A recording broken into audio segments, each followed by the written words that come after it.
آج انشاءاللہ الکریم میں آپ کو ایک ایسی دعا بتاتا ہوں، ایک ایسا وظیفہ عرض کرتا ہوں کہ جو ہمارے بزرگان دین رحمہم اللہ المبین سے بھی منقول ہے، ان سے بھی ثابت ہے، اور باقاعدہ بزرگان دین رحمہم اللہ المبین نے اس پر عمل کیا اور اس کو بہت کامل پایا۔ اس دعا کو آپ جانتے ہیں وہ دعا کون سی ہے کہ جو کوئی جمعہ کے دن اس دعا کو پڑھے نا تو اللہ تبارک و تعالی اس کے رزق میں برکت عطا فرما دے گا، اس کا رزق کشادہ ہو جائے گا۔ امام غزالی رحمۃ اللہ تعالی علیہ سے ایک دعا آپ سے منقول ہے کہ جس کا اہل عرفان نے ایام فاقہ میں تجربہ کیا اور اس دعا کو کامل پایا۔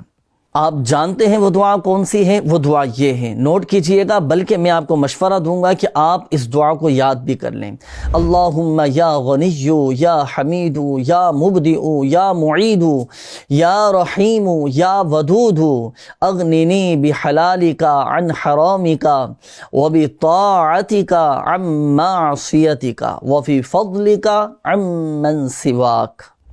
نماز جمعہ کے بعد پابندی کے ساتھ آپ یہ دعا پڑھیں۔ اس کا فائدہ یہ ہوگا کہ اللہ پاک اس دعا کو پڑھنے والے کو مخلوق اور رزق سے بے نیاز فرما دے گا، اور اسے ایسی جگہ سے رزق عطا فرمائے گا کہ جہاں سے اسے گمان بھی نہ ہوگا۔ ہر جمعہ کے دن کم از کم ایک مرتبہ آپ یہ دعا ضرور پڑھیے گا۔